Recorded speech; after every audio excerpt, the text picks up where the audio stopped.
Foundation for Women Development Quest. Sijaja peke yangu, nimekuja nikiambatana na katibu mwenyekiti wa taasisi hii ambaye ni Regina Mchomvi kwa hapa mbele.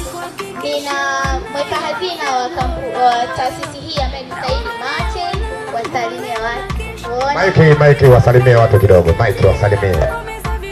Kaka kifedha fedha huyo. Kanda tu peke yake milioni 30. Mtoto ni nini? Mba. Mtoto ni nini? Mba. Wanawapangani mnaniangusha. Nataka kurudia tena ya mwisho. Mtoto ni nini? Maji. Asante Mepenya. Majina naitwa Saidi